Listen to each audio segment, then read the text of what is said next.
Madame, Messieurs, bonsoir. Merci de nous honorer et de rester fidèles à notre rendez-vous avec la tradition et la spiritualité au cœur du secret qui s'ouvre à l'instant.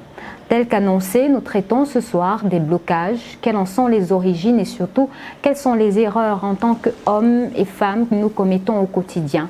Pour y répondre, nous allons donc donner la parole à notre expert dans quelques instants, juste après cette transition.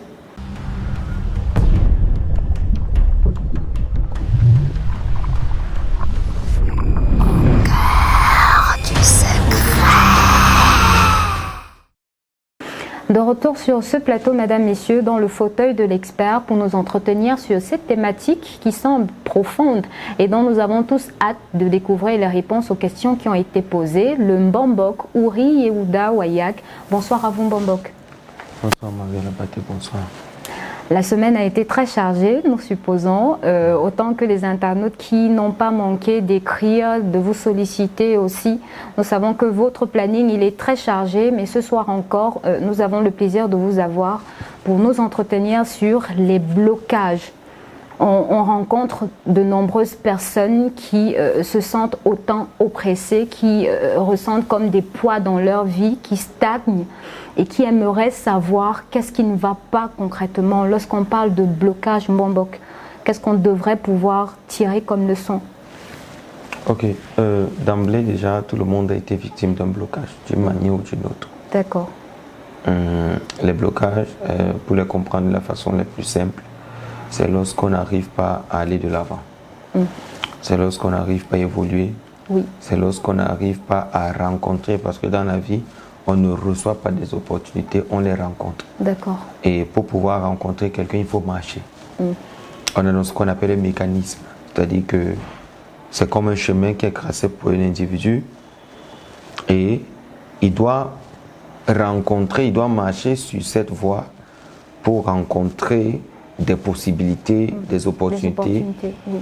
Et si tu te rends donc compte que pendant ta vie, il n'y a pas d'opportunité, il n'y a pas de rencontre, ce qu'on dit souvent, je tourne en rond, en fait, c'est que tu n'es pas en train d'avancer. Alors, tu manifestes ce qu'on appelle un blocage. D'accord. Alors, le blocage nous empêche d'aller de l'avant. Le blocage nous empêche d'évoluer dans le temps. Le blocage nous empêche de réaliser nos objectifs. S'il faudrait s'étaler sur les plaintes sont légion. Oui, c'est clair. Parce qu'en fait, il faut savoir que ce n'est pas seulement l'individu qui est bloqué.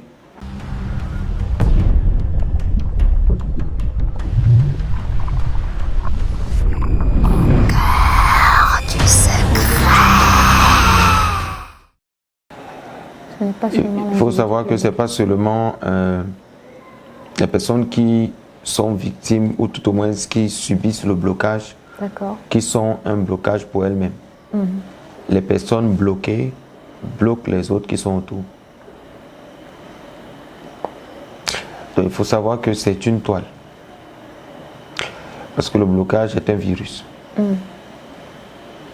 Et il faut être quelqu'un de suffisamment fort spirituellement pour pouvoir ne pas vivre, subir les affres ou les malédictions de certaines personnes.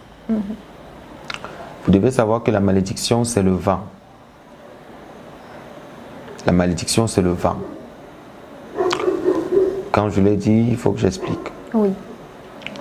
Toutes les consultations qu'on fait dans la connaissance négro-africaine, c'est du vent. Ça veut dire la consultation qu'on fait, que ce soit avec le Pelel, que ce soit le Ngambi, que ce soit les Kori, il faut savoir que une consultation, c'est le vent. Donc c'est le vent qui passe. Donc vous pouvez lancer une consultation, ça vous donne quelque chose. Si vous n'êtes pas quelqu'un suffisamment assis dans la spiritualité, vous allez croire le signe qui sort. Oui. Alors qu'en fait, il y a le vent. Je ne peux pas tout dire ici, mais il faut savoir que la consultation, c'est du vent. C'est-à-dire il faut connaître le vent qui passe pour comprendre ce qui se passe. Le vent qui souffle. Alors, quelqu'un qui a des blocages, c'est quelqu'un qui a violé la nature. Quelqu'un qui a des blocages, c'est quelqu'un qui a trahi la nature. Qui a enfreint ses règles. Merci. C'est quelqu'un qui a enfreint les règles de la nature. Et on enfreint les règles de plusieurs façons. Oui. Il y a la parole, il y a la pensée, il y a la manière de voir, il y a ce qu'on veut écouter et il y a la manière de marcher. En réalité, les conséquences ou le moyen par lequel les blocages s'opèrent dans la vie d'un individu, c'est au travers de ces 5 sens. Ces 5 sens sont connectés à ce que j'appelle les Koravim et les Mazalot, c'est-à-dire les astres et les étoiles, soit les planètes. C'est pour ça que vous devez savoir que l'horoscope ou le signe du zodiaque de quelqu'un,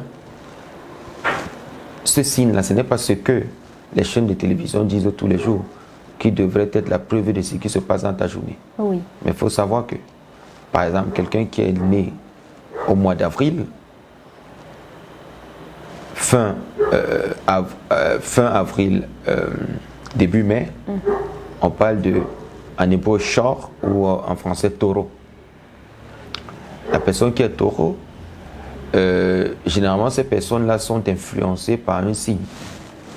Et ce signe est lié à une planète qui est la planète Vénus. Et cette planète également est attachée à un jour de la semaine, qui est le vendredi. Généralement, ce vendredi, qui est attaché à Vénus, se manifeste vers le soir de vendredi. D'accord. Alors ce vendredi est en réalité sur le plan cosmique la manifestation de la planète. Et cette planète agit sur tous ceux qui sont nés sous son signe. Pourquoi? Parce que nous ne sommes pas nés d'un homme et d'une femme, nous sommes nés d'une vibration. Et cette vibration est une énergie. Et cette énergie qui émane de nous est donc connectée à une planète qui a donné son sceau, qui a donné son signe. Et c'est cette planète-là qui agit sur nous. Les planètes ne sont pas les éléments du décor. En réalité, si nous sommes dans une planète où nous vivons, c'est parce que nous sommes influencés par des vies supérieures. Et ces vies supérieures sont des vibrations. Ce sont donc ces vibrations-là qui modifient dans notre caractère. Du coup, donc, vous allez trouver des gens qui sont taureaux, mais dont les jours sont soit lundi, soit mardi, soit mercredi, soit jeudi, soit vendredi, soit samedi et soit dimanche. Et ces différents jours ne sont pas liés aux mêmes planètes. On a Mercure pour mercredi, Saturne pour samedi. Ça veut dire quoi? Jeudi, on a Jupiter. Mardi, on a Mars. Vous voyez, lundi, il y a des planètes. C'est-à-dire que quelqu'un qui, par exemple, est né le lundi, même s'il est de signe taureau, il n'a pas la même réaction qu'une autre personne. Donc, du coup, notre mère nourricière sur le plan vibratoire est une mère accusatrice. C'est ce qu'on dit? Oui. Voilà. C'est-à-dire que, au lieu que les planètes nous prêtent déjà, je vous assure, elles nous prêtent ses forces. Mais nous sommes influencés par l'intelligence vibratoire de cette planète-là. Dans le sens où elle se comportera envers nous comme un gardien de la nature et de l'environnement dans lequel elle nous prête son énergie. Ok. Vous comprenez maintenant? Oui. C'est-à-dire que cet astre étant supérieur à nous, nous prête des énergies parce que nous sommes un élément émanant de cet astre et composé de plusieurs phases. Du coup, l'énergie que nous recevons, donc par exemple pour quelqu'un qui est Mercure, ok, l'énergie que nous recevons ou quelqu'un qui est Jupiter, l'énergie qu'il reçoit de Jupiter, une fois que cette énergie vibratoire travaille en lui ou ne la prolifère pas, c'est-à-dire il ne la multiplie pas, il ne la travaille pas, et que cette énergie l'utilise mal, cette énergie dont elle est ce que j'appelle la vie, la respiration, le souffle, la santé et tout, et qui ne gère pas cette énergie comme il devrait la gérer. Ce qui se passe, c'est que la planète se retourne contre lui et agit en malédiction envers lui. C'est ce qu'on appelle dans la Kabbale les 7 rois d'Édom qui ont été déchus, qui sont le signe des 7 séphirotes inférieures, ce qu'on appelle les Sheba Milarim, les 7 rois de Édom. Alors ces 7 rois ont des noms. Il y a Béla, Roucham, Zamla, Hadad Ben Medad et tout, jusqu'à Shaoul. Ce sont des rois en fait qui sont le côté faute, le côté impur, la dimension périssable ou la dimension de dîme, comme on dit en hébreu, la dimension du jugement de la faute de ces rois. Du coup, c'est ce côté-là qui a besoin d'être amélioré. Donc, chacune des planètes est connectée à l'un de ces rois. Comme les 7 jours de la semaine, nous avons 7 planètes, nous avons 7 rois. Oui. Alors, chaque roi est attaché, comme le dit le Sidour de Rabbi Arachash, Rabbi Shalom Sharabi, où il explique à l'intérieur justement la fonction de chaque roi et son influence par rapport au corps. Donc du coup, lorsque nous avons donc trahi la nature en bas, la planète qui est en charge de nous donner la vibration, c'est pour ça que je vous dis toujours, on ne peut en aucun des cas avoir les mêmes grâces, même si nous sommes dans le même bateau. Pourquoi? Parce que nous ne sommes pas influencés par les mêmes polarités. Oui. Et les polarités qui nous influencent, nous n'avons pas la même capacité de comprendre la gestion des énergies qu'elles nous donnent. Du coup, il y aura donc certaines personnes plus plus réactionnelles, plus productives, pour parler de personnes, que d'autres. On aura donc des personnes qui auront plus de résultats que d'autres. On aura des personnes qui avancent plus que les autres. Oui. Mais ça ne veut pas dire qu'il y a de meilleures personnes. Il y a juste des personnes intelligentes. Comme j'ai l'habitude de dire, personne ne naît bon, personne ne naît mauvais. Personne ne naît riche et personne ne naît pauvre. Personne ne naît maudit et personne ne naît béni. Personne donc ne naît mauvais. C'est la manière avec laquelle tu vis dans l'environnement dans lequel tu te trouves que tu deviens l'un ou l'autre. Il y a donc des personnes qui sont dans un bon environnement. Ces personnes-là deviendront des meilleures personnes. Mais il y a celles-là qui ont décidé délibérément de trahir leur conscience, de trahir leur façon de faire et d'être des fausses personnes. Et du coup, elles violent donc les éléments de la nature et du coup reçoivent donc le fouet de la planète supérieure à laquelle ils sont soumis. Et les astres qui sont tout autour. Et lorsque c'est la planète qui te maudit, c'est-à-dire en te donnant une vibration qui est concrète, qui peut être, je vais parler de beaucoup de signes, il y a torse, il y a tellement.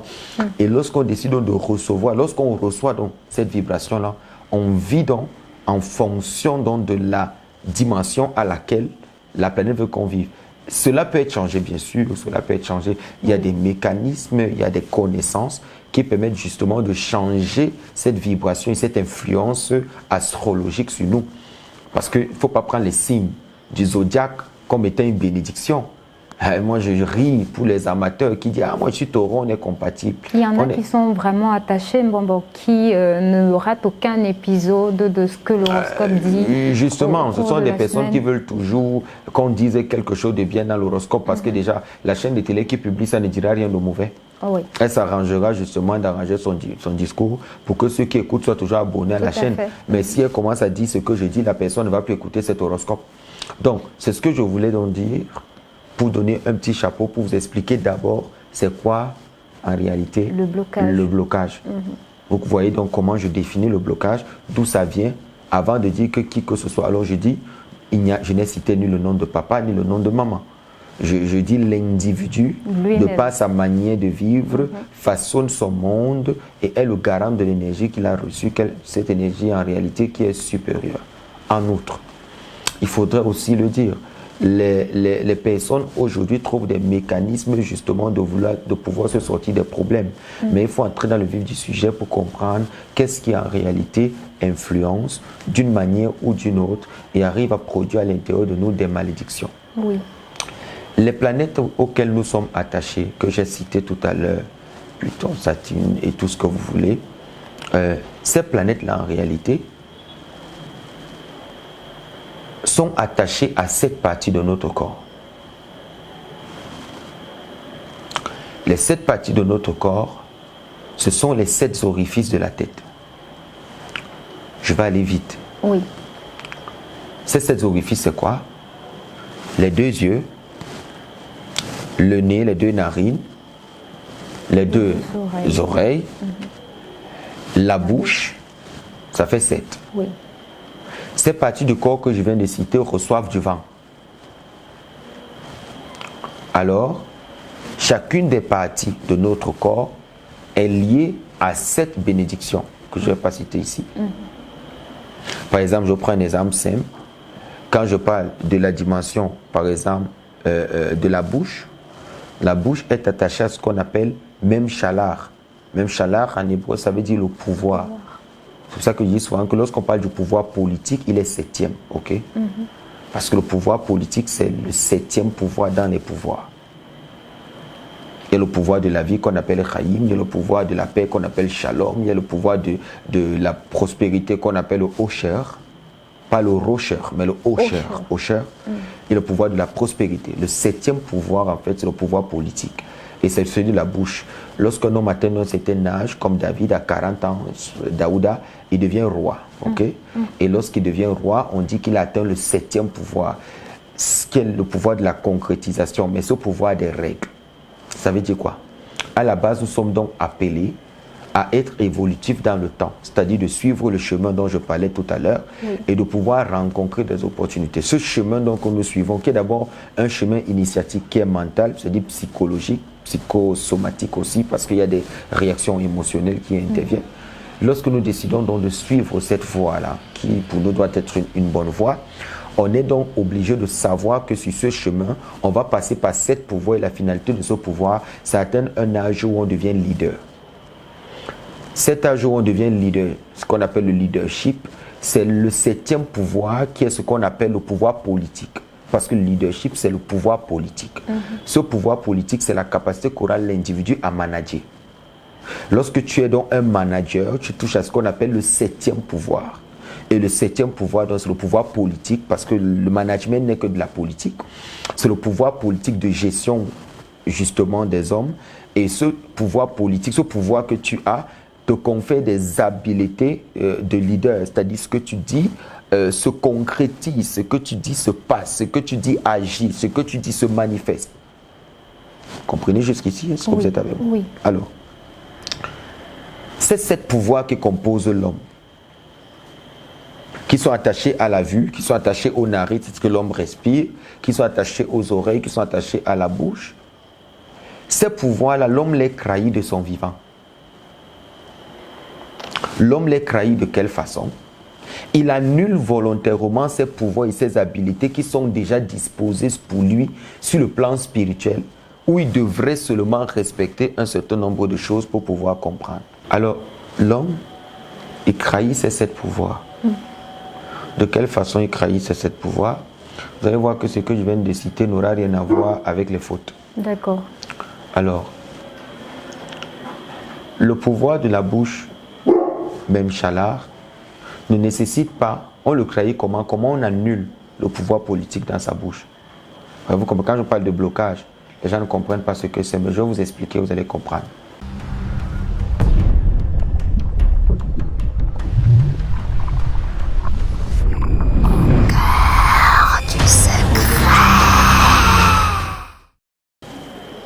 Je vais commencer par le 7e pouvoir. Je vous ai dit tout à l'heure que c'est l'homme qui trahit ses pouvoirs-là. Maintenant, la question c'est comment est-ce qu'il est trahi. Je vais prendre le pouvoir de la bouche. Ce que je vais dire tout à l'heure n'a rien à voir avec le pouvoir de la bouche que j'appelle le pouvoir politique. Un chef de famille qui arrive à avoir une femme et des enfants, c'est quelqu'un qui a atteint le pouvoir de la bouche. Parce que le premier leadership, c'est pas de lead les autres. Le mot en anglais lead, ok. C'est pas le problème de guider. C'est pas ne pensez pas que parce que vous managez les gens, seulement vous avez suffi. Ça commence par la propre maison que tu gères. Il faut bien comprendre ce que je dis. Alors comment j'arrive à trahir donc le pouvoir de ma bouche? Ce n'est pas en étant silencieux. Parce qu'il y a un rabbin qui a dit, c'est dans le Piquet à vote, les Maximes des Pères, il a dit qu'il n'a trouvé rien de plus sage dans ce monde que le silence. Ma question c'est, le silence, c'est quoi? Est-ce que le silence c'est le fait de se taire? Le simple fait de fermer la bouche. Est-ce que c'est le fait de fermer sa bouche, comme vous avez dit? Rien à voir.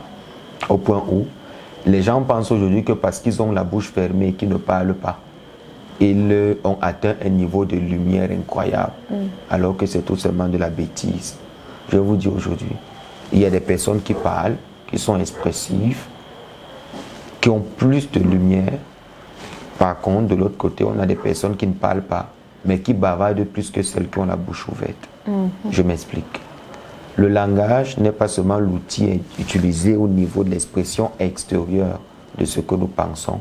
Il y a des gens qui sont des grands discoureurs dans leur pensée. Et ils pensent des fois que le fait de ne pas parler signifie qu'ils n'ont rien à dire. Ou quand on va les voir silencieux, on va les prendre comme des personnes crédibles. Ça n'a rien à voir. Ta vie, sur le plan spirituel, on sait quel est le côté qui est influencé par ta mauvaise bouche. Je prends un exemple très simple. Qui sont au niveau de la bouche. On parle des signes qui provoquent les blocages. La manière de regarder quelqu'un. La vue est attachée à une faute qu'on appelle le ayin hara. En hébreu, le mauvais œil. Le mauvais œil n'est pas le fait de regarder la chose de quelqu'un. Le mauvais œil, c'est le fait de regarder, d'envier, de convoiter et de mépriser, d'humilier avec le regard ce qui n'est pas à toi. Oui. Le mauvais œil ne s'applique pas seulement aux riches, même les pauvres. Il y a des gens qui regardent les pauvres avec dédain. Il y a des gens qui regardent les pauvres avec mépris. Et il y a des gens qui regardent les riches aussi avec mépris. Alors lorsque tu utilises ta vue pour regarder mal, avec jalousie, avec haine, c'est-à-dire ton regard est un regard envieux, ce qui se passe, c'est que l'énergie qui t'a été octroyée au niveau de la vue, Raïm Shalom, c'est-à-dire la vie et la paix et tous les autres, tu perds cela à l'instant et ça devient une malédiction pour toi. Et qu'est-ce qui se passe dans ta vie? Par exemple, tu commences à manquer de paix et de vie. Je vais plus loin. Le simple fait, moi je prends un exemple simple, une odeur, quelqu'un passe devant toi, une odeur, il n'a pas une bonne odeur, et tu t'exclames, et tu dis, tu pues, tu sens, et tout. Ce que tu viens de dire, tu viens d'humilier la personne. Oui. Tu n'as pas eu de la retenue. Tu n'as pas menti. Mais sauf que tu as humilié, parce que ce que tu as dit, ce n'était pas dans le but d'aider. C'était dans le but de montrer que tu es supérieur. Ce n'était pas dans le but de signaler qu'il sent. C'était pour que tu voulais lui faire comprendre que tu es différent de lui. Alors à ce moment-là, tu portes des blocages. D'accord. Maintenant, la bouche. Le fait de répondre à une force, à quelqu'un qui est supérieur à toi, ça te bloque. Je reprends ce que je viens de dire. Le fait de répondre à ce qui est supérieur à toi, ça te bloque. Vous savez, j'avais donné un enseignement sur le parjure que les gens n'ont pas compris. Le parjure, c'est quoi? C'est le fait de venir changer pendant son évolution ce qu'on avait conclu au départ. Il y a le serment, qui est un engagement. Je prends un exemple simple. Un enfant te dit, papa, tu es mon père. Vous avez peut-être un enfant. Oui. Et demain, il te dit, papa, dégage. Le premier est un serment, le second est un parjure. Pourquoi? Parce que ce que tu dis, tu n'es pas fidèle à ce que tu dis. Tu ne peux pas dire que tu es avec quelqu'un et tu as des agissements concrets. Tu ne peux pas dire que quelqu'un doit te montrer le chemin et tu montres encore à la personne qu'on ne te dit pas certaines choses. Tu ne peux pas dire à quelqu'un, oriente-moi, et tu voudrais dire à la personne que tu comprends mieux. Si tu comprends mieux, porte tes bagages, tu bouges. Tu comprends mieux, tu quittes. Lorsqu'on travaille dans une entreprise, on ne travaille pas dans une entreprise parce qu'on est plus âgé que celui qui a l'entreprise. Pas du tout. On a des chefs d'entreprise qui ont 30 ans, qui ont des employés qui ont 70 ans, 80 ans, des calligraphes, des dactylographes, je connais, qui font cela. Mais est-ce que ce n'est pas un rapport d'âge? C'est un rapport de fonction et jusqu'à quel niveau ton cerveau travaille. Ton niveau de réflexion à cet âge te permet juste d'être au poste où que tu es. Tu ne peux pas être mieux que ça. Parce que la vie, ce sont les échelles. Vous comprenez bien ce que je dis? Oui. L'utilisation de la bouche est l'une des choses les plus compliquées parce que c'est au niveau de la bouche que tout se gâte. Par exemple, dire à quelqu'un quelque chose avec sa bouche et penser le contraire. C'est justement le dire. Dans quelle catégorie ça rentre? Oui, parce que lorsque quelqu'un il dit quelque chose dans sa bouche et cette personne elle va faire le contraire de ce qu'elle a dit dans son cœur ou dans sa réaction, la personne se bloque sur le plan astral. Par exemple, je connais des gens aujourd'hui qui écoutent beaucoup les on-dit. Il y a même des personnes, leur travail c'est épier ta vie, fouiller ta vie pour trouver une erreur qui va contredire ta sainteté. Mais est-ce qu'on vit avec les gens pour chercher leurs fautes? Non, mais pas du tout. On vit avec les gens pour voir ce qui est bien en eux. Moi, j'ai l'habitude de dire aux gens, moi, je ne donne jamais confiance à quelqu'un comme les gens pensent. Je te fais confiance à 100% au départ parce que je ne veux pas m'imaginer que tu es aigri, tu es jaloux, tu es envieux, tu es méchant, tu es coléreux. C'est une perte de temps. Oui, parce que regardez, je vais vous dire, mademoiselle Marie-Labat, ici, vous choisissez les gens sur les critères de savoir s'ils sont bien ou pas. Tous les hommes sont mauvais. À la base, je vais vous dire que tous les hommes voudraient être à votre place. Tous les hommes, quand je dis homme, c'est grand H. Tous les hommes envient là où vous êtes. Envient vos lunettes. Je vais vous dire quelque chose. Si vous êtes dans cette société, il y a des gens qui n'envient pas vos lunettes. Je vais vous dire qu'il y a quelqu'un qui n'arrive pas à s'offrir les paires de lunettes que vous avez et qui envie votre cadre. Les gens vont jusqu'à envier la forme de votre visage et vos lunettes. Il y a quelqu'un qui envie votre greffe. Il y a quelqu'un qui envie votre chemise. Il y a quelqu'un forcément quelque part qui veut ce que vous voulez. On ne recrute donc pas les gens sur la base de s'ils sont les bonnes personnes ou pas. Parce que tout le monde, au fond, n'est pas bien. Parce que la société d'environnement, le constat, c'est qu'au siècle où nous sommes, aujourd'hui, les gens sont influencés à grande majorité. Ils ont atteint la 50e porte de l'impureté, ce qu'on appelle la Tumat Met, l'impureté de la mort. Et au niveau où ils sont, ils ont touché le Rubicon. Maintenant, lorsqu'on arrive à ce niveau, vous allez donc prendre des gens avec vous et vous allez, pour leur montrer que le monde n'est pas comme ils pensent, vous leur faites confiance à 100%. Et c'est leurs actions qui diminuent votre confiance jusqu'au jour où vous allez dire, écoute, lève-toi, tu pars. Vous savez, je vais vous dire quelque chose. On ne se sépare pas des gens parce qu'ils ont fait une action grave. On se sépare des gens parce que le niveau de confiance est fini. Vous comprenez? Oui. Le jour où le niveau de confiance est fini, même le simple bonjour que quelqu'un ne vous a pas dit le matin, vous allez demander à la personne de sortir parce que son crédit est épuisé. Vous avez compris maintenant? Et les gens qui sont historiens vont se dire que non, il n'a rien fait de grave, pourquoi on l'enlève, mais sans savoir que vous l'avez fait confiance à 100%. Et au fur et à mesure qu'il vit avec vous, ses réactions et tout diminue la confiance que vous avez envers lui. Et quand ça va arriver à saturation, vous allez lui dire simplement, monsieur, même s'il n'a rien fait, monsieur, lève-toi, tu pars. Ce jour même là que vous allez lui demander de partir, c'est le jour là il n'a même rien fait du tout. Vous allez lui demander de partir, il ne comprendra pas pourquoi, alors qu'il y a des antécédents.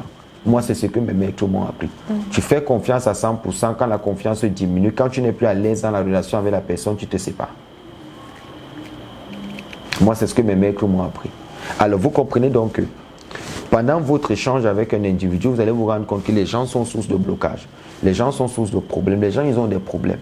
Et quels sont les problèmes qu'ils ont? Ils craignent les frustrations. Il y a des gens, par exemple, qui ont eu l'habitude de répondre mal à leurs parents, de répondre mal à leurs amis, de dire n'importe quoi dans leur bouche, de se mettre au carrefour et de le balancer. Il y a même des gens qui pensent que ce qu'ils ont dans leur cœur, ils peuvent le dire à n'importe qui. Vous savez, il y a des gens qui pensent que parce que j'ai quelque chose dans le cœur, il faut que je l'exprime.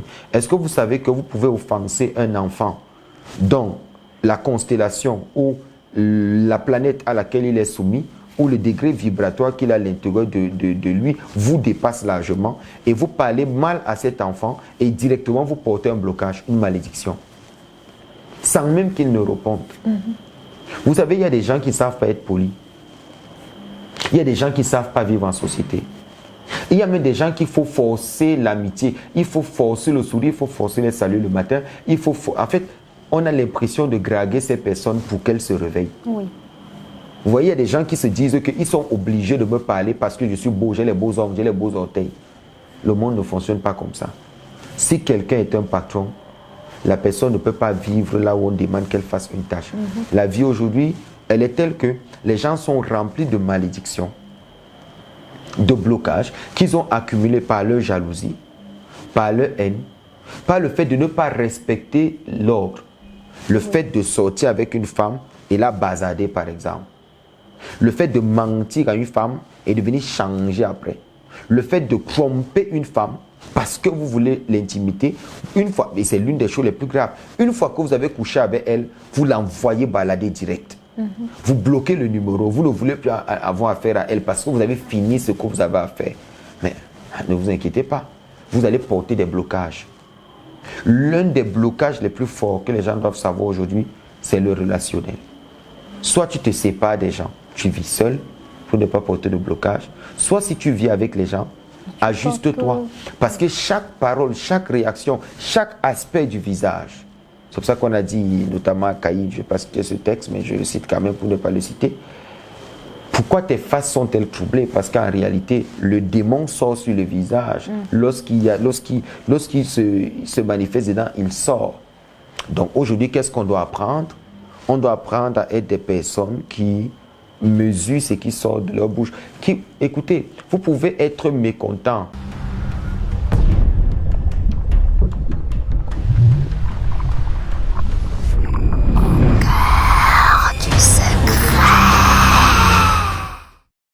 Alors, je disais, les hommes qui couchent avec les femmes et qui après abandonnent les femmes, par exemple, vous avez couché avec une femme aujourd'hui, ou vous êtes joué d'une femme, il faut bien comprendre ce que je dis,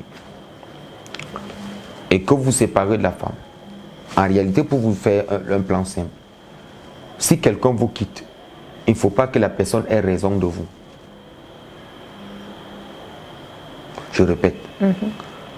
Si quelqu'un vous quitte et que la personne a raison de quitter à côté de vous, vous êtes sur le banc des accusés. Ce qui signifie que quoi? Si cette personne fait 5 ans dans la colère, chaque jour qui passe, vous recevez le prix de sa colère. Et ça se manifeste par des blocages dans votre vie. Il n'y a pas plus malin. Il y a des gens aujourd'hui qui ne peuvent jamais se réaliser, même s'ils ont eu le doctorat dans leur vie. Vous allez rencontrer ces personnes. Vous allez trouver que c'est des gens bien. Ils ne sont pas bien. Tu connais un homme parce que tu le vois. Mais si tu veux connaître un homme, je vous ai dit, c'est sur 3 plans. Comment il se comporte avec les femmes, comment il se comporte avec l'alcool et comment il se comporte avec l'argent. Et quand il dit l'alcool, c'est nourriture et boisson. Et comment il se comporte avec l'argent, les 3 là. S'il se comporte bien avec l'argent, ne fais pas confiance. S'il se comporte bien avec la nourriture, ne fais pas confiance. Regarde avec les femmes. Parce que soyez-en sûrs. Si une seule chose à l'intérieur n'est pas bonne, cette personne ne mérite pas votre confiance. Donc, si donc maintenant quelqu'un, vous voyez qu'il ne fait rien par exemple de sa vie, que sa vie est bloquée, il faut que la personne sache que les femmes accumulent des haines contre toi. Il faut bien comprendre ce que je dis. Les femmes accumulent des haines contre toi. Si une femme se rend compte que rien ne va dans sa vie, forcément elle a fait des choses à des hommes. Moi je connais des femmes qui ont 7 copains. Elle ment ici, elle ment ici, elle ment ici, elle ment là, elle ment là-bas. Les 7 sont là, les 8 sont là. Mais ce que tu promets et que tu ne fais pas, tu portes la malédiction de ça. Parce que chaque personne qui va se sentir abusée va te le faire payer. Et il te fait payer comment? Même si tu penses qu'elle va parler sur le plan spirituel, chaque fois que la personne se coule une larme ou est triste, la vibration qui remonte cherche la personne qui est concernée. Chaque fois qu'elle est triste et que ton image vient, ça va te fouiller là où tu es. Et ça va te faire payer le prix de l'équilibre. Parce que l'équilibre doit revenir. Pour que l'équilibre revienne, il faut que toi tu descendes. Il y a des gens qui font des accidents, ils ne savent pas ce qui les arrive. Il y a des gens qui meurent sur leur lit, ils ne savent pas pourquoi ils sont morts. Il y a des gens même, on va aller à l'hôpital, il n'était pas malade, il n'avait rien. Il est mort. Mais on ne saura pas d'où c'est venu. C'est venu à cause de toutes les fausses choses que nous faisons dehors. On pense c'est bien fait et ça nous bloque. Un retour karmique. Un retour karmique négatif. Alors on reçoit donc cela. Par exemple, je prends un exemple. Vous êtes quelqu'un d'extrêmement malhonnête. Vous faites du mal aux gens. Vous escroquez les gens. Donc, c'est votre vie. C'est-à-dire, vous avez même des choses que vous mettez dans la bouche que quand vous parlez, les gens, ils vous écoutent. Mais sur le plan concret, vous ne réalisez rien. Vous dites des choses que vous ne faites pas. Vous instrumentez. Moi, je connais beaucoup de leaders.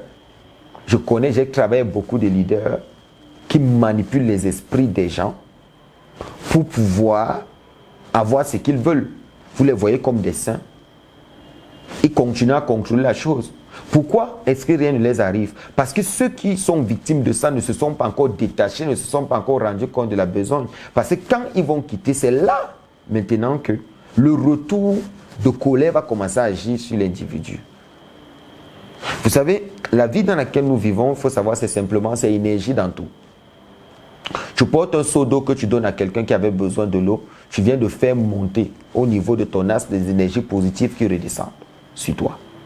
On appelle ça or yachar, or rosaire. La lumière qui monte et la lumière qui descend. Toute chose que tu fais en bien, ne regarde même pas le salaire, ne regarde même pas ce que tu gagnes. Toute chose que tu fais revient vers toi. C'est un boomerang. Si j'ai une pensée mauvaise, si j'ai mis une pensée mauvaise sur quelqu'un, quelqu'un doit émettre une pensée mauvaise sur moi. À l'instant, ça ne doit pas tourner. Comme je pense mal de vous, par exemple, de même manière, il faut qu'il y ait quelqu'un quelque part qui pense mal de moi à l'instant pour qu'il y ait le retour de ce que je suis en train de vous faire. Oui. Et si ce que je fais n'est pas fondé envers vous et que je suis malhonnête moi-même, celui qui est en train de faire ça, ça sera fondé envers moi parce que je suis malhonnête envers vous. Donc ne pensez pas que ce que vous faites à l'autre, si ce n'est pas fondé, la personne ne subit pas, mais toi qui viens de faire, celui qui va te faire, tu vas subir. Parce que devant lui, tu es réellement coupable, mais elle n'est pas coupable. La nature horreur du vide, c'est un monde d'équilibre. Nous vivons dans ce qu'on appelle le halal, le cosmos. C'est un monde où tout doit être à sa place. Les énergies doivent être reparties pour telle personne qui doit avoir l'énergie. Tu peux voler l'étoile de quelqu'un que tu travailles avec, tu fais ce que tu as envie de faire. Mais le jour où la personne récupère son étoile, tu meurs.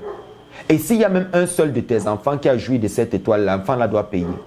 S'il y a une seule de tes affaires qui a profité de cette étoile, les affaires là, ça doit payer. C'est pour ça que moi, j'ai horreur d'utiliser les gens.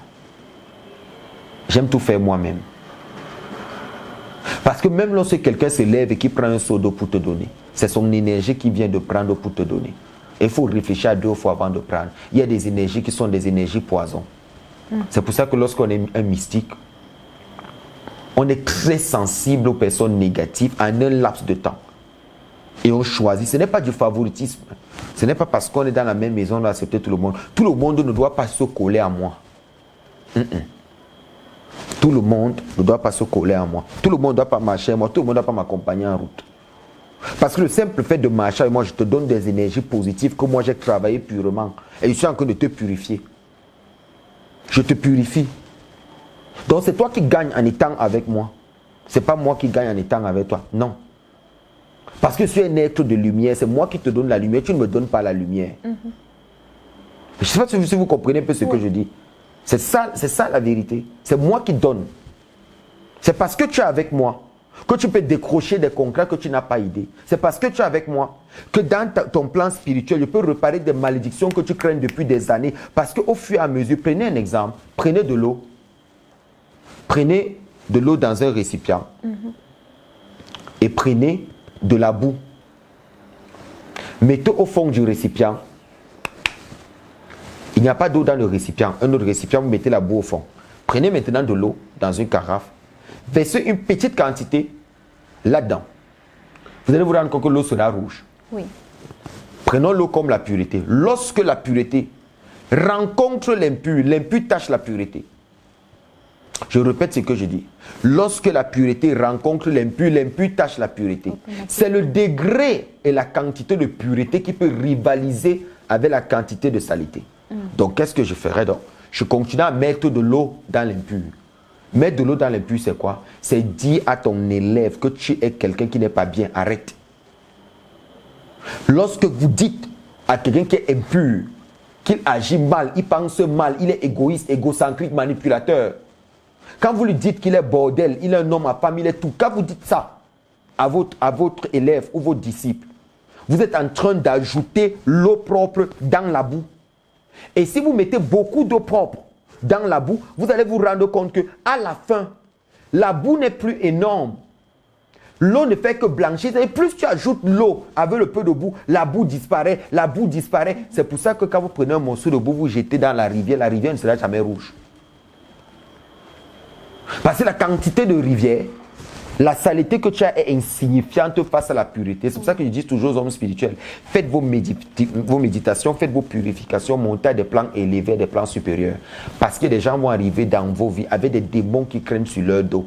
Et quand ils vont arriver, c'est pour vous faire descendre en bas. Il faut donc être quelqu'un de hautement spirituel pour savoir que ceux qui sont avec toi sont déjà morts. C'est toi qui leur donnes la vie. Lorsqu'on regarde la vie du Maître Jésus, ceux qui étaient à côté de lui n'étaient pas des personnes qui avaient la vie. Parce que c'est celui qui est malade qui vient chercher le remède. Et c'est celui qui est déjà mort qui vient chercher la vie. Alors tous ses disciples, il leur a donné la vie.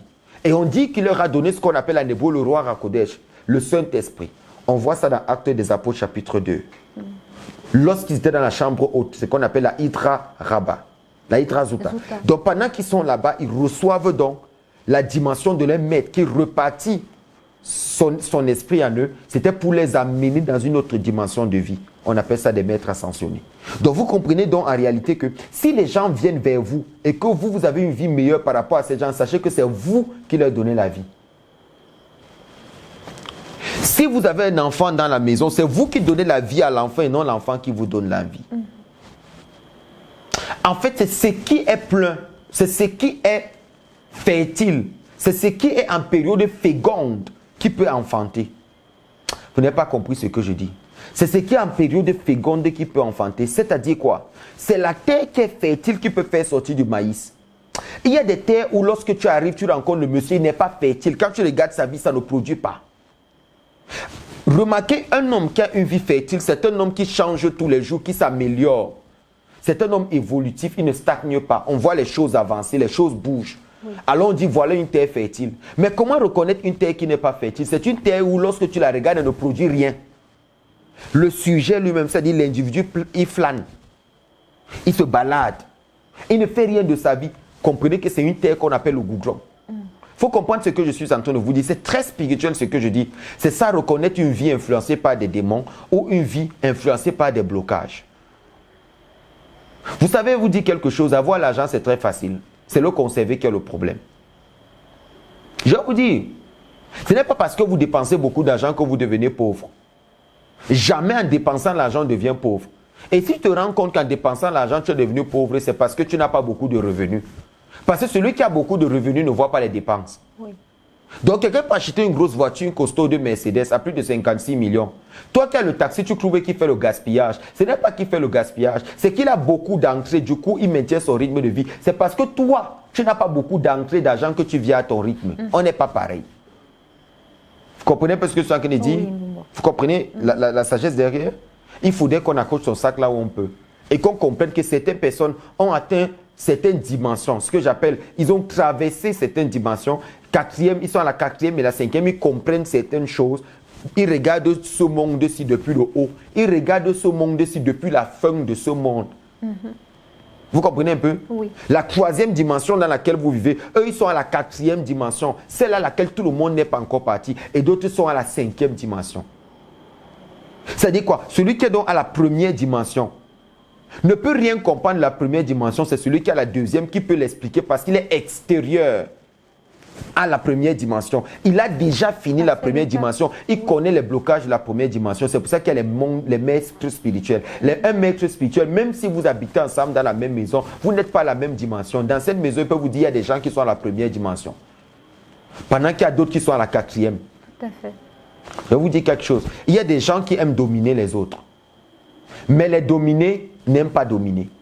C'est pour ça que Dieu dit dans la Bible, les animaux que vous m'offrirez en sacrifice, c'est les animaux qui ne sont pas poursuivis, qui ne sont pas des chasseurs. Vous n'avez pas compris ce qu'il dit, c'est très profond. Les animaux que Dieu acceptait en sacrifice dans la Bible, c'était les animaux qui ne chassaient pas. Le bœuf, la chèvre, le mouton, l'agneau. Dieu n'a jamais accepté qu'on donne un lion en sacrifice. Dieu n'a jamais accepté qu'on donne un tigre en sacrifice. Dieu n'a jamais accepté qu'on donne un éléphant.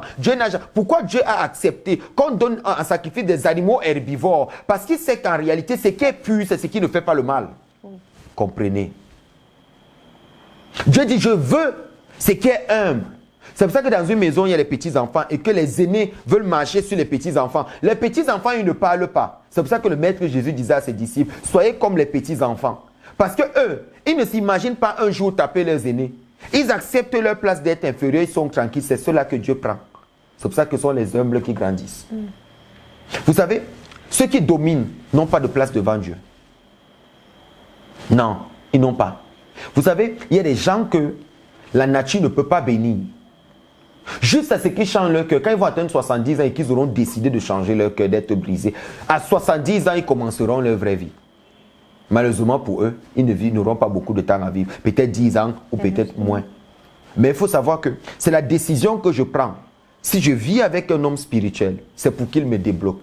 Je ne rencontre pas un homme spirituel pour rien. Ce n'est pas pour rien que je l'ai rencontré. Même si je suis avec lui, même si on blague ensemble, même si on fait tout, il n'est même pas à la même dimension que nous.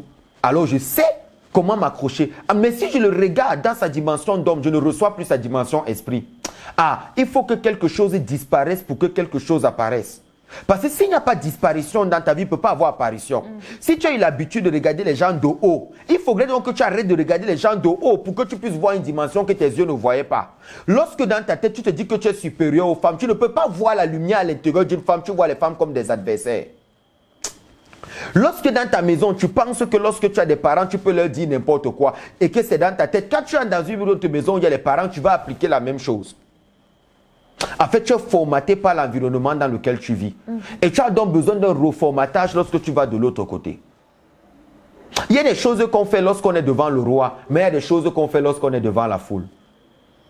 Quand on est devant la foule, quand on se sépare de quelqu'un, on lui tourne le dos. Quand on est devant le roi, on ne tourne pas le dos à un roi. On recule, on rentre en reculant. Parce que les règles devant le roi ne sont pas les règles devant la foule. Moi, mon maître m'avait dit, quand tu quittes devant moi, ne me tourne jamais le dos pour partir. Quand tu veux quitter devant moi, tu dois te séparer de moi face. Jusqu'à ce que tu rencontres une porte. Et c'est quand tu quittes à côté de la porte que tu te tournes. Il dit parce qu'on ne tourne pas le dos à la gloire de Dieu. Il y a des règles du royaume que lorsque tu commences à grandir, tu commences à comprendre. C'est pour ça que quand vous allez à l'ouest, on respecte le roi Bamoun parce qu'ils comprennent ce que c'est. Quand vous arrivez par exemple chez les Bamoun, vous voyez. Quand vous arrivez par exemple chez les Bamléké, vous voyez. Parce que la royauté a ses règles que le monde ordinaire ne connaît pas. Et dans le règne spirituel, c'est la même chose. Il y a des règles que les hommes ne peuvent pas comprendre. Ce n'est pas une affaire de collectif. Mais pour qu'une malédiction quitte sur toi, si tu arrives dans un lieu où on débloque, c'est parce que tu es bloqué. Si tu arrives dans un lieu où on débloque, c'est parce que tu es bloqué. Il n'y a rien d'hasardeux. Si Dieu t'a amené quelque part où on débloque, c'est parce que ta vie est bloquée. Ouais. Tu n'es pas meilleur. Et les blocages, ce n'est pas niveau. Vous savez, j'aime les marabouts. Ils débloquent les vies des gens, mais eux ne sont jamais riches. Et c'est là même le piège. Parce que les gens pensent que le marabout doit être riche pour débloquer les autres. Non, pas du tout. La chose spirituelle ne parle pas. Vous êtes déjà entré dans une banque où vous avez suivi la musique? L'argent ne fait pas les bruits. C'est pour ça qu'il faut comprendre les mécanismes spirituels. Dieu ne prend pas les animaux violents comme sacrifice parce qu'ils ont beaucoup de haine. C'est pour ça que quand Dieu prend un sacrifice, il dit apportez-moi un agneau, apportez-moi un jeune taureau, apportez-moi ceci, apportez-moi cela. Vous m'apportez des encens, de galbanium, vous m'apportez ceci, l'onyx. Vous m'apportez des bonnes odeurs. Mais jamais Dieu ne dira, va me chercher un tigre pour m'apporter. Parce que le tigre, Dieu n'en a que faire. Sa nature déjà trahit déjà la présence de Dieu. Et on ne peut pas l'utiliser parce qu'il est déjà un tigre. Quand tu vas t'approcher de lui, que tu veux lui dire qu'il va faire, vous voyez un peu ce que je dis? Dès que tu veux lui dire qu'il est, dès que tu veux dire qu'il est sur la défensive, regardez par exemple lorsqu'un animal n'est pas graissé. On ne peut pas le prendre pour mettre dans une maison. Non, dans certains pays, quand on te vend le pitbull, on te vend avec l'arme. Pourquoi? Celui lui-même qui vend, il sait que le graissage a des niveaux. Il y a des chiens que lorsque tu graisses, tu graisses. Mais il y a d'autres chiens, lorsque tu finis de graisser, lui, il te graisse. Parce que le jour où ça fait un genre dans sa tête, il ne comprend plus que ça, c'est son patron. Tu dois seulement l'abattre avec l'arme. Donc, comprenez que le fait d'être réactionnel, toujours dans la colère, toujours dans l'impulsion, on te déclasse dans les sacrifices qu'on donne à Dieu. Donc, même lorsque tu dis chez les chrétiens, je suis un sacrifice sur l'autel de Dieu, Dieu lui-même, il rit. Il dit que comment un pangolin peut être sur ma table? Comment un rat peut être sur ma table? Comment un tigre peut être sur ma table? Tu pars où? Tu es chez nous tous. Vous voyez un peu l'image que je vous donne? C'est-à-dire que pour être sur la table de Dieu, même quand tu es chrétien, que tu dis à l'église que Seigneur, je vais être un parfum de bonne odeur, un sacrifice tout entier devant toi, Dieu lui-même il rit d'abord. Quand il voit quelqu'un, dès qu'on dit, il s'énerve, dès qu'on parle, il remet ne me parle pas comme ça, il te rappelle d'abord que je suis. Tu es qui? Tu n'es personne. Parce que les gens qui sont quelque chose, c'est les animaux dont lorsque tu casses les os sont fragiles. C'est pour ça qu'il est dit, lorsque tu mangeras un animal qui est accepté sur la table de Dieu, tu ne briseras pas les os, parce que dans les os, il y a la moelle c'est la yérida. Donc lorsqu'on mange une viande comme de la chèvre, on ne casse pas les os. Lorsqu'on mange du poulet, on ne casse pas les os. Lorsqu'on mange des os, on ne casse pas, parce que c'est les animaux qui sont doux, que même après leur mort, pour qu'ils agissent bien dans ton corps, tu ne devras pas casser les os. Ça, c'est l'école que je vous donne, ça c'est l'école. Beaucoup de personnes sont bloquées aujourd'hui juste à cause de ce que Sacré dit, parce qu'ils ne comprennent pas ce qu'on appelle le chemin de la bénédiction. Celui qui peut te bénir peut être petit en âge par rapport à toi, mais très loin dans l'esprit par rapport à toi. Tu peux même connaître même la vie de dehors plus que lui, mais la vie de dedans, qui est la vie spirituelle, tu es un enfant. Vous savez, il y a des gens qui peuvent t'introduire dans le monde spirituel seulement dans ta façon de répondre. Vous voyez un peu ce que je dis? Oui. J'avais des enfants dans la maison, ici, et il y avait certains qui même appelé Rabbi. Il y a même certains qui se sont permis de m'appeler par mon propre nom, Wayak. Il y a certains qui se sont permis de m'appeler Lionel, par mon ancien prénom avant ma conversion. D'autres se permettaient même de m'appeler Ouri. Des fois ici, Ouri, tu peux venir? Moi, je ne suis pas français. C'est chez les Français qu'on appelle les gens par leur prénom. Nous, en Afrique, on respecte l'autorité. Je ne peux pas appeler le président de la République par son prénom. Il a un titre, il est le président et tu l'appelles comme ça. Et qu'est-ce que j'avais remarqué? Il y avait certains qui m'appelaient Daddy et j'ai fait la sélection dans la salle. J'ai dit, ceux qui m'appellent papa, ceux qui m'appelaient le vieux, avaient plus de place à côté de moi que ceux qui m'appelaient Rabbi, ou ceux qui m'appelaient Lionel, ou ceux qui m'appelaient Wayak. J'ai dit, ceux qui m'appellent comme ça, c'est parce qu'ils ne veulent pas se soumettre, qu'ils sont en train de m'appeler comme ça. Mais ceux qui m'appellent le vieux, c'est parce qu'eux là, ils se considèrent comme étant dedans. Ou ceux qui m'appellent papa, c'est ceux-là donc que tu vas amener loin devant. Vous savez, il y a des techniques de communication que je suis en train de vous expliquer. Même l'enfant que vous avez à la maison, la manière avec laquelle il vous appelle avec affection vous montre que vous pouvez l'aider encore plus. Vous voyez un peu? Mais les gens ne comprennent pas ça parce qu'ils ont le complexe de l'âge. Certains te diront, je pouvais t'accoucher. Mais une vie remplie par les blocages peut être débloquée parce qu'on a un être spirituel à côté de soi qui a déjà... qui connaît comment les choses se passent dans le règne de l'esprit, qui nous amène la manière de vivre. S'il vous plaît, sur le plan spirituel, si tu veux être un homme spirituel, tu dois respecter les règles de ce monde. Moi, mes patrons m'ont abusé financièrement, ils m'ont fait des choses terribles, mais je n'ai jamais eu un affront verbal avec eux. Il y a des structures que moi j'ai quittées sans jamais parler. Sans jamais dire un mot. Je suis quitté sans jamais. Jusqu'à aujourd'hui, il n'y a même pas un enregistrement audio qui dit qu'il a dit ça, j'en ai que foutre. Pourquoi? Parce que je sais que malgré tout, j'ai tout soumis à cet homme-là. Je ne peux donc pas me lever et faire un affront devant quelqu'un chez qui j'ai prêté allégeance. Vous comprenez ce que je dis? Alors qu'est-ce que je fais? Je garde ça au fond de moi et je demande à Dieu de m'aider. Et même lorsque je sais que j'ai tort, je demande pardon. Il y a des gens aujourd'hui qui pensent que la taille fait quelque chose. Non. Un enfant dans une maison peut avoir plus de place devant Dieu. Je vous raconte une dernière histoire. En 2017, je suis allé prier dans la maison d'un monsieur, un grand homme d'affaires qui avait des problèmes, énormément de problèmes. Quand je suis arrivé, j'ai prié pour le monsieur. C'est pour ça, depuis ce jour, moi je n'impose pas mes mains sur tout le monde. J'ai prié pour le monsieur, j'ai prié, j'ai appelé la miséricorde des ancêtres, la miséricorde du ciel. Quand j'ai imposé mes mains sur lui et que j'ai prié sur sa tête, il a commencé à avoir des contrats. Le monsieur a eu des contrats, il est allé valider les contrats à l'étranger, il a travaillé, il est revenu. Mais quand il revient, je me rends compte que le monsieur, chaque fois qu'il revient, il m'appelle, je vous avoue, devant Dieu, le monsieur me faisait des cadeaux. Quand il revenait, il me donnait, il va au Brésil, il vient, ouais, il y a mon père là-bas, je dois l'aider. Mais un jour, tout d'un coup, comme ça, les affaires du monsieur ont chuté. Le monsieur, on ne l'envoie plus à mission. Les ordres de mission sortent pour ses collègues. Vous savez ce que c'est, vous avez travaillé. Les ordres de mission sortent pour ses collègues, mais pour lui, ça ne sort pas.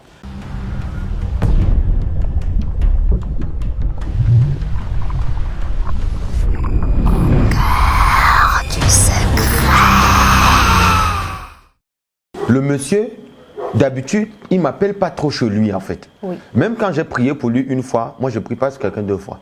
Quand j'ai prié pour lui, les portes se sont ouvertes. Maintenant, il s'en va au Brésil, il revient, il fait des voyages. Après les voyages, je ne donne plus. Il m'appelle, il me dit, il faut que tu viennes. Mais sauf que le lieu où il me donne le rendez-vous, il y avait les embouteillages, je n'étais pas véhiculé. Donc je prends les taxis et ça met long. Le monsieur ne m'attend pas, il rentre chez lui. Quand il arrive chez lui, il me dit, Rabbi, je n'ai pas pu attendre le soleil et tout, parce qu'il était un peu corpuleux. Et je voyais qu'avec la fatigue, j'ai dit, ok, je viens chez toi. Quand j'arrive chez lui, quand je sonne à la porte, je suis d'abord un cri. Mouf, idiot, va ouvrir. Je ne sais pas comment on sonne. Écoute bien ce que je dis. Écoutez bien. Alors, je vois un petit garçon qui vient m'ouvrir le portail. Je regarde le petit garçon, il n'a pas de babouche au pied, il a une culotte et un t-shirt. Mais quand le petit s'avance, je vois sur l'enfant, je vois l'esprit, un esprit qui est grand. Très grand esprit comme ça. Cet esprit pouvait avoir plus de 3 mètres. Il était grand. Mais quand je regardais l'enfant, je vois un petit garçon. Et là, face à l'esprit, je fais ce que je dois faire parce que je vois un esprit supérieur. Je vois un ange supérieur. Mais l'enfant là, l'enfant que moi je suis en train de parler, il n'avait même pas, cet enfant n'avait même pas 8 ans. Vous comprenez ce que je dis? Au trop, peut-être, je ne sais pas, au trop peut-être s'il est exagéré pour avoir 10 ans, ce petit garçon. Mais l'esprit qui était sur l'enfant là, j'ai rarement vu des gens avec ce genre d'ange. Il faut avoir un certain niveau spirituel pour l'avoir. Alors quand j'entre dans la maison, je m'assois. Et quand l'enfant, le père dit à l'enfant de partir, il me dit, Rabbi, vraiment, voilà les dossiers, voilà les agents, je ne comprends pas, rien n'évolue, depuis les choses n'avancent pas. Quand je mets mes mains sur le dossier pour prier, la première des paroles que j'entends, c'est que pose-lui la question, pourquoi l'enfant qui est dans la maison ne part pas à l'école? Alors je me tourne vers le monsieur, il dit, l'Esprit de Dieu me demande de te demander pourquoi l'enfant ne va pas à l'école. Il dit de quel enfant? Il dit le garçon là. Il me dit ceci. Écoutez bien ce qu'il me dit. Il me dit, ce n'est pas mon enfant. C'est un enfant de malédiction que ma grande soeur m'a amené dans la maison. L'enfant, il m'apporte tous les problèmes du monde. Il est bête comme une mule. Écoutez bien ce que je dis. Je ne comprends pas que tout ce que je demande qu'il fasse, il fait le concret. Des fois, il vient pour le portail ouvert, il commence à mal parler de l'enfant. Il dit donc, l'argent que j'avais eu, j'ai géré. Je lui ai demandé d'attendre, mais je n'ai pas l'argent pour l'envoyer à l'école. Si les dossiers ne donnent pas, comment je fais? L'Esprit de Dieu toujours calme, me dit, pose-lui la deuxième question. Les autres agents qu'il a eu les autres années, il a fait comment? Je pose la question au monsieur. Et le monsieur est calme. Et Dieu dit, tu vas appeler ce garçon qu'il vienne.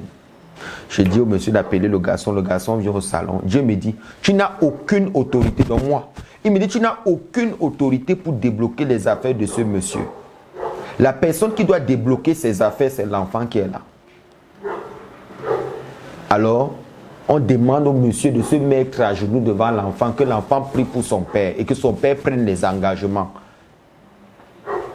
Le monsieur était cassé en mille, le genre d'homme orgueilleux. Et Dieu dit, si tu as eu le boulot, c'est l'enfant-ci. Dieu me donne les dates. Quand il a pris l'enfant, 2 mois après, il a eu le boulot. Mais parce qu'il n'honore pas la grâce qui est dans sa maison, et qui prend cet enfant comme étant un démon, et qui prend cet enfant comme étant un échec, c'est la raison donc pour laquelle il a commencé à connaître des problèmes dans son boulot. Et il devait donc savoir que l'enjeu de sa maison, c'était cet enfant-là. Et que chaque fois qu'il va faire du bien à cet enfant qui est inférieur à lui, qu'il a appelé et démon et tout, c'est en ce moment-là que ses affaires vont évoluer. Vous ne connaissez pas les voies de Dieu.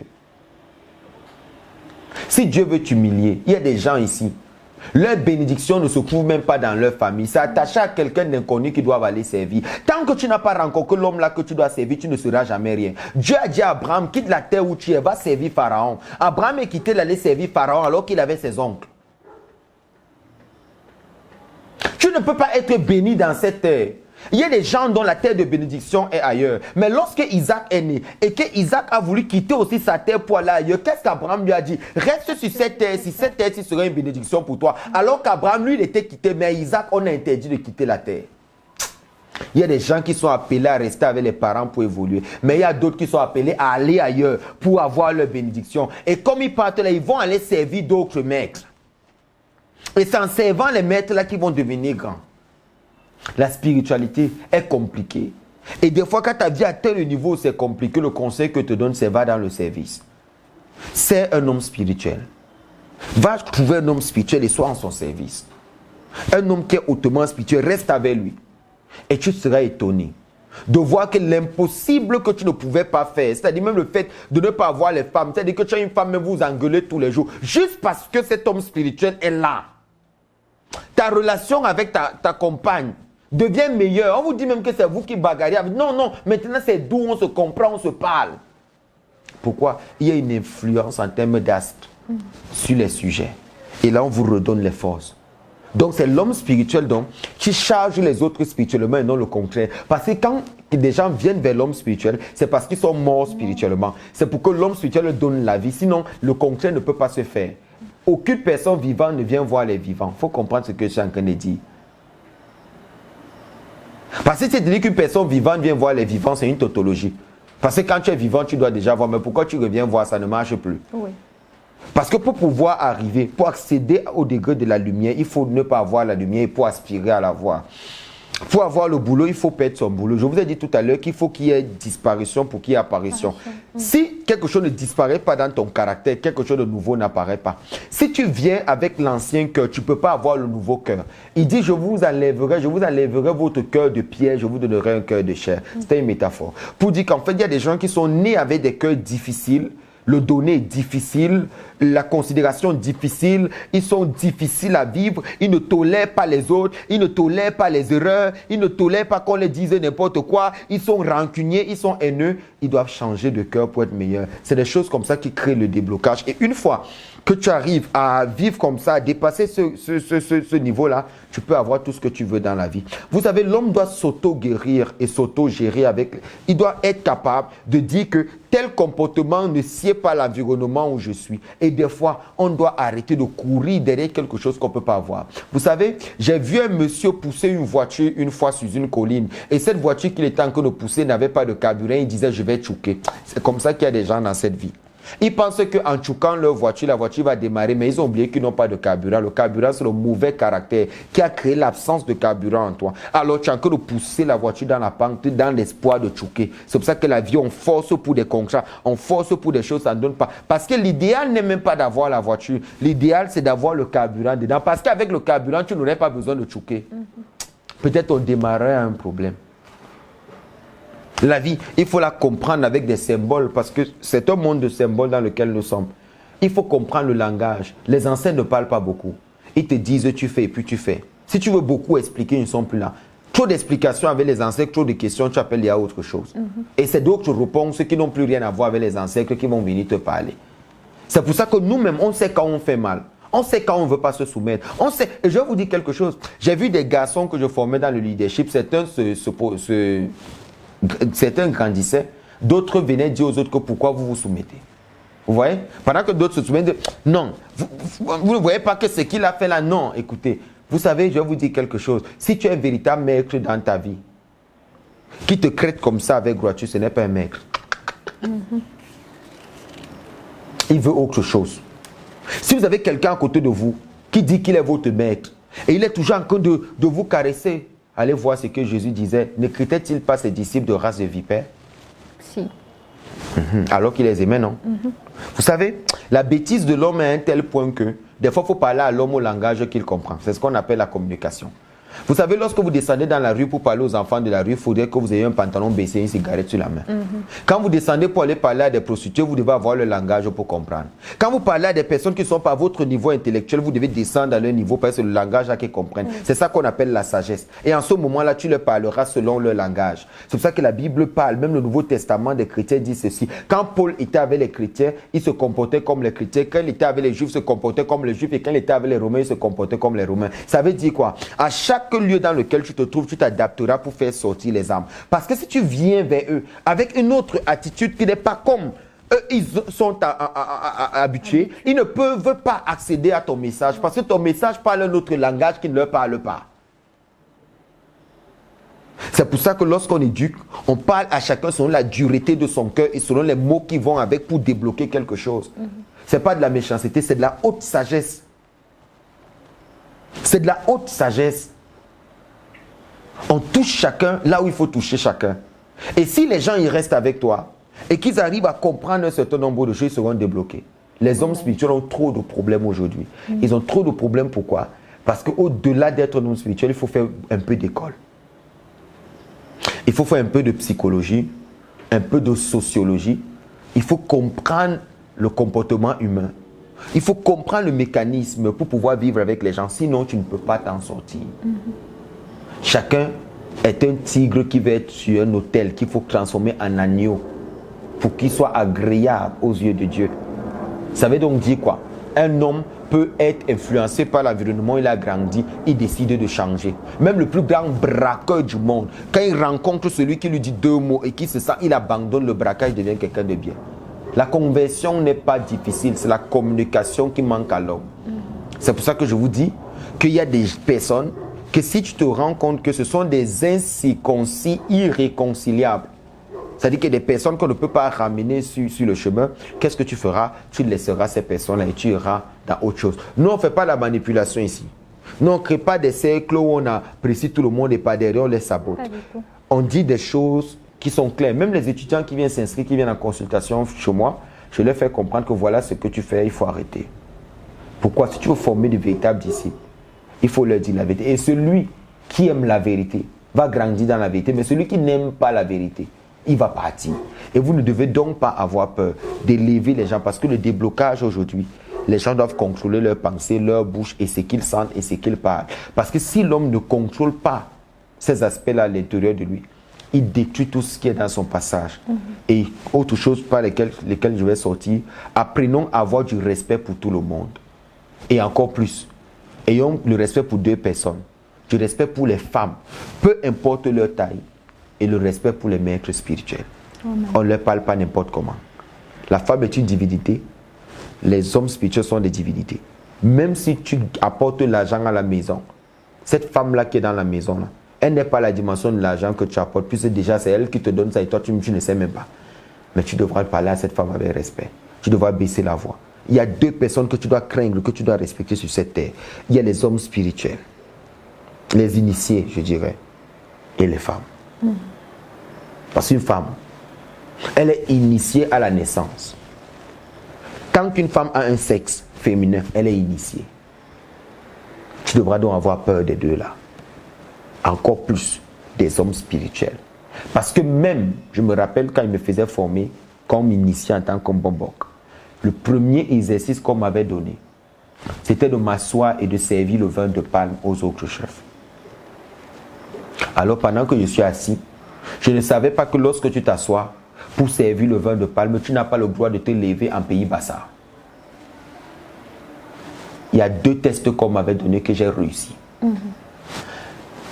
Première fois, j'ai échoué, pour dire vrai. Je me suis levé.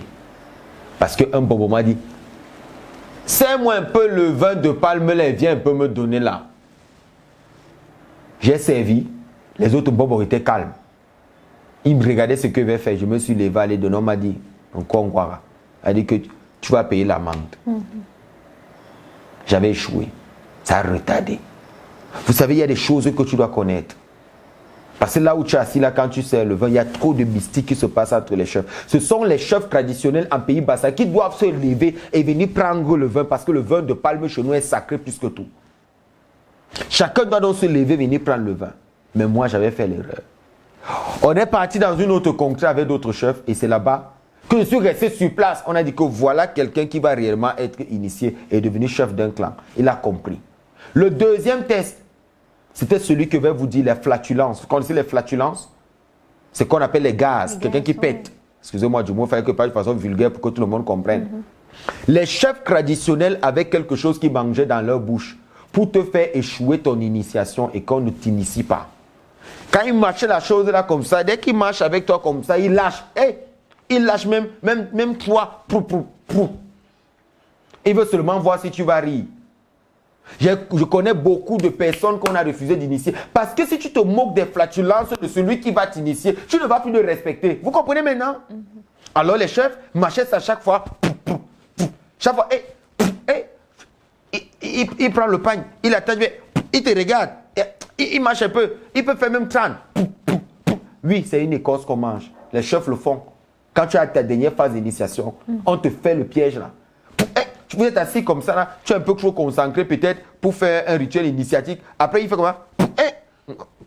Tu vois, et tu sais que tout ce qui accompagne ça, il y a l'odeur, il y a tout, mais tu dois montrer que même quand il fait ça, c'est ton père. Vous comprenez maintenant? Vous comprenez un peu la subtilité?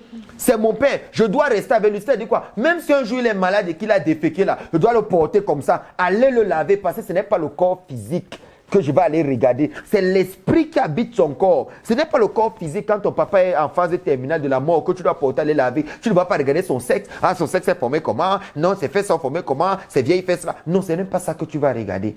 Tu as du respect lorsque tu nettoies. Quand moi je fais les ablutions pour les morts, pour les cadavres, j'ai toujours montré à mes élèves, Nana Eva Kadish, à quel point il faut respecter le défunt. Même les ablutions, on les fait avec douceur. Lorsque tu laves le corps de quelqu'un qui est décédé. Ce n'est pas la brutalité. Je connais tellement de choses. Les gens ne sont pas encore arrivés là. Tu dois respecter le corps. Tu fais ces 3 ablutions de la journée. Tu dois respecter le corps qu'on monte devant les gens qu'on fait sortir. Tu dois savoir comment on lave le corps et ne pas avoir peur du cadavre. Mais respecter le cadavre comme tu respectes une personne vivante. Ça, c'est des choses que je ne parlerai pas aujourd'hui. Parce que ce sont des sujets un peu sensibles. Donc, ce que vous devez donc comprendre, c'est que quand les chefs font ça et tout, quand tu ne ris pas, on t'appelle donc Mangenbok. Mangé l'enfant du bok. Elle dit que voilà quelqu'un, Mangenbok. Là maintenant les chefs t'appellent donc. Porte un peu, arrête un peu comme ça. Tu as vu ça, tu as vu tel app. On appelle ça sandbox. Quand je prends ça, je fais, je te donne, tout se débloque à l'instant où je t'ai donné ça. Tu as vu tel plan, c'est ça. Mais si, pendant que tu marches avec le chef là, il fait, tu dis, hey, il a pété. Je ris, vous voyez, je parle un peu le mot. Il comprend par là que tu as une dimension d'enfant dans les choses initiatiques. C'est pour ça qu'on vit avec le maître. On ne côtoie pas le maître à distance, on habite avec lui. Pour pouvoir comprendre qu'il y a des choses qu'on ne rit pas. Et c'est de là, justement, que j'ai compris beaucoup de choses. Vous voyez que non, c'est comme ça les écoles. Et puis quand tu finis les 2 examens, on dit, le dernier examen, c'est ce qu'on appelle le Saimbok. Avant qu'un bon ne prenne la parole, comment est-ce qu'il décrit sa personne avant de dire quelque chose, comment le peuple répond. Voilà la dernière étape ultime. Vous avez vu ce que vous avez dit là, vous n'avez jamais entendu ça. Mais regardez ce qu'on fait avec les bonbons avant de les initier. Mais si toi tu ris pendant que tu as suivi un gaz, c'est même d'abord qui là, le mec, n'est-ce pas, quand on sort là, on regarde telle fille, guette aussi. Vous voyez un peu ce qu'il dit, n'est-ce pas, quand on fait comme ça, il faut aussi. Mais tu ne sais pas que le fait que tu as vu de le mettre à ta même dimension humaine, il pète, tu pètes. Il fait ceci à tout quand nous sommes ensemble, non, l'homme. Nous sommes ensemble, non. L'homme. Merde. Tu parles de quelqu'un qu'avant de t'initier, avant de l'initier, devant les chefs, tu meurs d'abord et puis tu reviens. C'est lui que tu appelles l'homme. On ne t'a pas dit que l'initiation, sur les bonbons, je ne voulais même pas lui dire ici. Tu meurs avant de revenir. Et il y a les gens qui meurent qui ne reviennent plus. On ne va jamais te dire ce qui se passe dans la brousse. Donc tu es en train de parler de quelqu'un que vous-même, je vous pose une question simple. Vous avez déjà vu quelqu'un mettre les composantes dans le moteur de la voiture sans couper le contact? Est-ce qu'il y a des choses, est-ce que vous pouvez aller, la bouteille de gaz est allumée, le feu est en train de passer, vous ouvrez le four, vous mettez la main? On débranche d'abord, non? Quand tu montes là-bas. Les logiciels ne se mettent pas étant vivants. Vous avez compris maintenant? On te fait passer. Dans tous les chefs que vous voyez là, quand vous les voyez passer, inclinez-vous parce que vous ne connaissez pas ce qui se passe. Comme ils sont là, ils ne sont plus comme tu les as vus hier. Une fois qu'il est déjà entré là-bas, avec la honte de chef, comme pendant mon initiation, ce qui se passe là-bas est autre chose. Quand il revient, ce n'est plus la même personne.